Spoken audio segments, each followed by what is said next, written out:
Hello everyone, my name is Roya, and my throat has still not recovered from a month ago when I had a weird sore throat thing happen. So forgive me if this sounds just not, if my voice just still sounds like shit. So I read 8 books in the first half of January, and we're gonna talk about them. So firstly, we have Roseblood. I was not happy with this book. I felt like it had so much suspension of disbelief, and so much stuff happened that was just way too convenient, and it was just not for me. I thought it was going to be very different. This is about a girl who goes to a boarding school at the location that inspired the Phantom of the Opera book, only to find out that the Phantom of the Opera is real and is a vampire and basically has an adopted son who is also a vampire, and it just everything in this just made no sense. Plot holes abounded. There were things that just made no sense, and everything that the book was trying to keep from the reader to like kind of make you keep reading to find out never got explained, and it was just not good. Steadfast by Mercedes Lackey. So overall, I find that this whole companion series is some of Mercedes Lackey's best work. Unfortunately, I cannot say the same for this particular installment.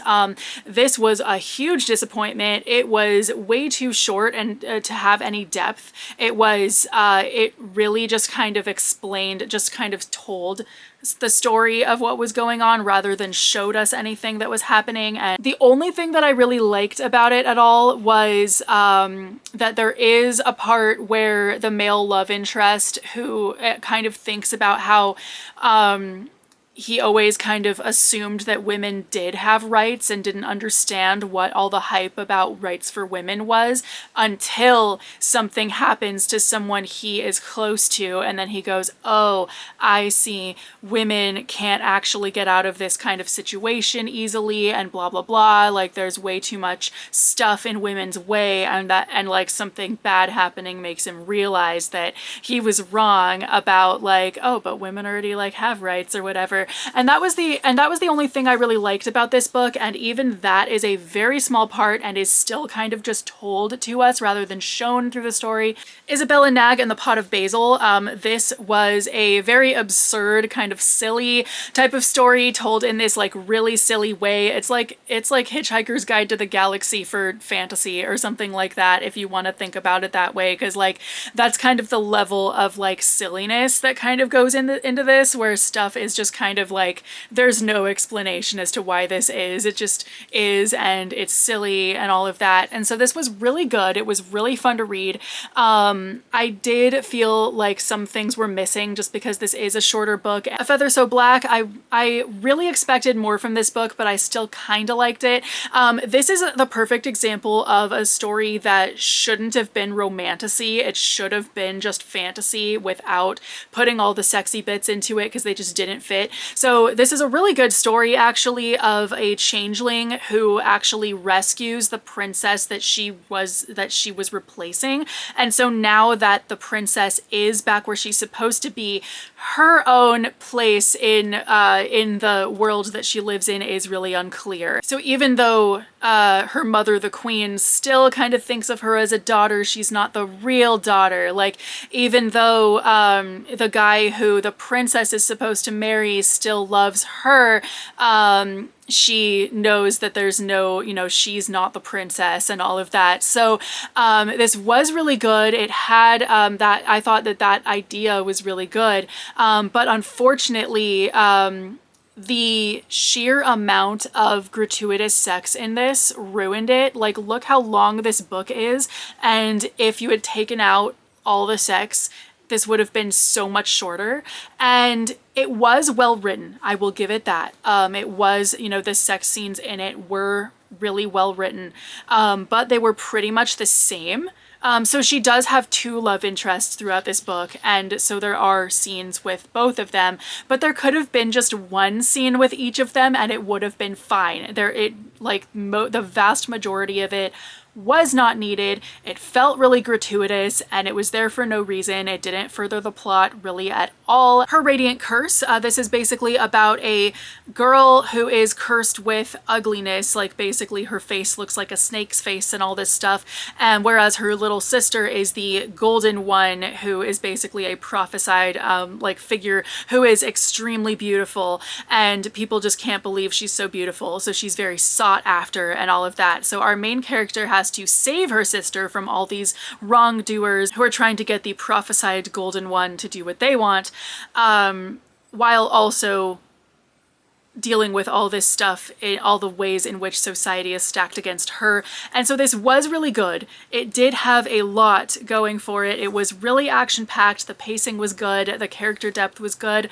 And I really liked it. Next, I read a whole series. I read Full Speed to a Crash Landing, How to Steal a Galaxy, and Last Chance to Save the World by Beth Revis. This is a space opera-ish story. Basically, each of these books was really short. I listened to this on audiobook. Each of them took me like 2 hours to listen to, so they were super short. I don't feel like there was enough depth to this. I thought that it could have been so much better in that regard, but overall they were really enjoyable. I just wanted more out of them. There was not enough information about the characters or the world or anything. I don't even really remember who the characters are because we get so little actual information about them. And finally, my favorite read of the month, Obstetrix by Naomi Kritzer. This actually comes out in a few months. I got this as a review copy via NetGalley.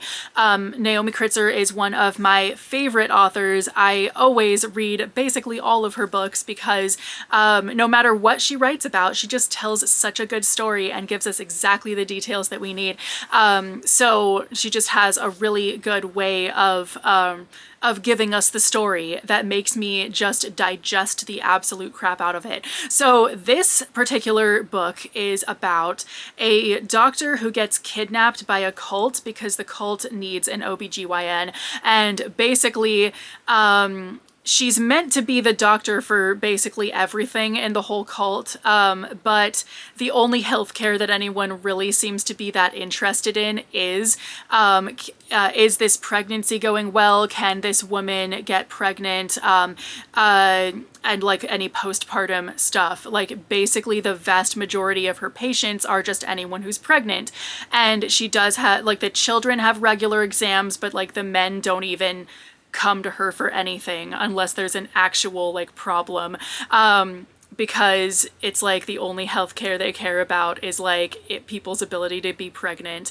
And it's this really creepy, like the cult environment that she's exposed to is just so creepy, and so weird with its rigid gender roles and all kinds of stuff. And she's basically a prisoner. She like tries to find some weird way. Like she kind of thinks, what ways are there to get out of here, to call my dad? Like, what can I do to get somebody to like find out where I am and save me?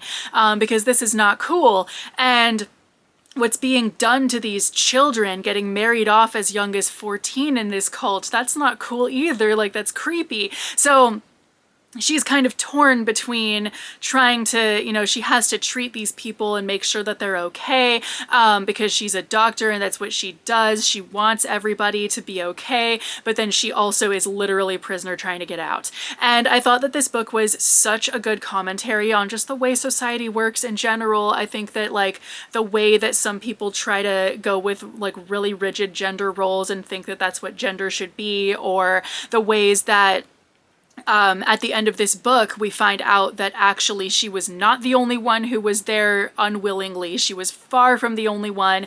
And if all the people who were effectively prisoners could have felt comfortable talking to each other, they probably could have actually overpowered the high status men who were controlling everything. So I loved this book. I could barely put it down. Those are the books that I read in the first half of January. So let me know if you've read any of these and have any thoughts, and I will see you very soon with a new video. Bye!